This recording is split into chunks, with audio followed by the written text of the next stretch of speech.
নমস্কার, আমি স্নেহা চট্টরাজ আবারও আপনাদের সামনে নতুন পাঠ পর্ব নিয়ে চলে এসেছি। ভালো লাগলে লাইক, কমেন্ট, শেয়ার করতে একদমই ভুলবেন না। চলুন রাম ও নারায়ণের রামকে স্মরণ করে আজকের পাঠ পর্বটি শুরু করা যাক।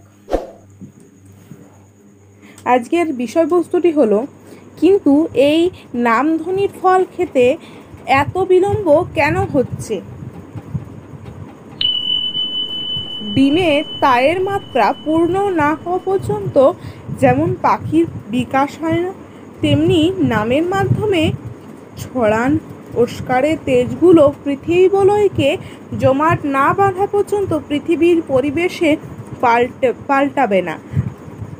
তেজগুলো পৃথিবী বলয়ে জমাট না বাঁধা পর্যন্ত পৃথিবীর পরিবেশে পাল্টাবে না।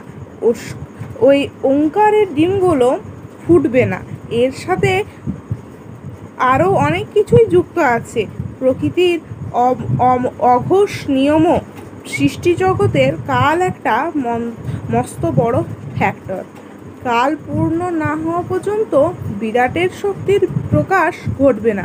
এ যেমন সত্য, তেমনি সত্য ষোলকলা পূর্ণ না হওয়া পর্যন্ত বিকাশ প্রত্যক্ষ করা যাবে না। বিশ্ববিধান স্বয়ং স্রষ্টারও ক্ষমতা নেই এর ব্যতিক্রম ঘটার।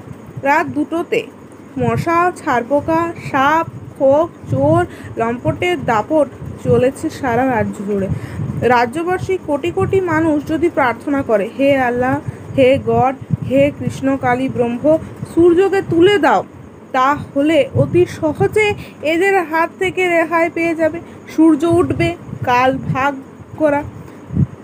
যতক্ষণ রাত্রির অন্ধকার থাকবেই, অন্ধকারের অসুরদের দাপট চলবেই। ওদের হাত থেকে রেহাই পেতে হলে কোনো কৌশল অবলম্বন করতে হবে। মশারি টানতে হবে, ঘরের দরজা বন্ধ করে রাখতে হবে, লাঠি সোঁটা ব্যবহার করতে হবে। যেই কাল পূর্ণ হবে, মহাবিপ্লবীরা চেহারা নিয়ে সূর্য প্রকট হবে, রাত্রের অন্ধকার পালাবার পথ পাবে না। অন্ধকার অসুরকুল গর্তে লুকাবে। বিশ্ববিধান, ইউনিভার্সাল কনস্টিটিউশন, একে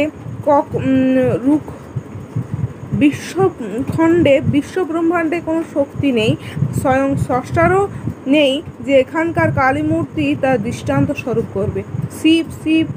শিব সব হয়ে পড়ে আছে, তার বুকের ওপর নৃত্য করছে। তারই শক্তি, তারই প্রকৃতি, যাকে কালী আখ্যা দেওয়া হয়েছে। অর্থাৎ বোঝানো হচ্ছে স্রষ্টা নিজেকে আইনে নিজে বাধা পড়ে আছেন। তাই যুগাবতারের প্রত্যেকেই অপেক্ষা করে হয়েছে কাল পূর্ণ হওয়ার জন্য আর অপরাধের ষোলকলা পূর্ণের জন্য। ভাটার শেষটার না আসা পর্যন্ত জোয়ার আসবে না। রাত্রির অন্ধকার গাঢ়তম না হওয়া পর্যন্ত সূর্যেরও প্রকাশ ঘটবে না। অমাবস্যার গাঢ় অন্ধকার দিক না ছাওয়া পর্যন্ত চাঁদের মুখ দেখা যাবে না। সেই নিয়ম মেনেই একটা যুগ শেষে যখনই আসুরিক বৃত্তি প্রকট হয়, প্রেম শূন্য বক্ষ হয়, তখনই বিশ্ব অবক্ষয়ের চূড়ান্ত সর্বত্র সব থেকে বড় কথা হয়।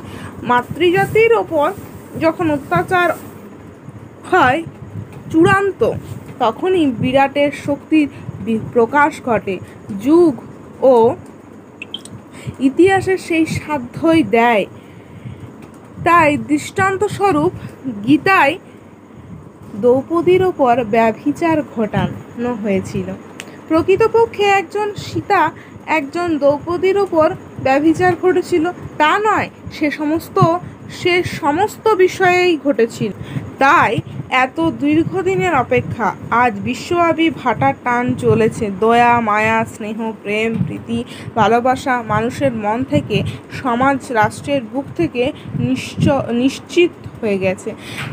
কথায় কথায় খুন, কথায় কথায় অপহরণ, ব্যাপক ধর্ষণ, লাশ ফেলাফেলি, সন্ত্রাস, হত্যার তাণ্ডব চলছে সর্বত্র। অসুরের অত্যাচার আজ তুঙ্গে। এর অনিবার্য পরিণাম। আসছে সেই ধ্বংস, আসছে তৃতীয় বিশ্বযুদ্ধ তথা দ্বিতীয় মহাকুরুক্ষেত্র। কিন্তু এসবের যিনি হোতা, সেই যুগপুরুষ বালক ব্রহ্মচারী আজ কোথায়? বাস্তব ইন্দ্রিয়গ্রাহ্য বিচারে যিনি তো আজ মৃত।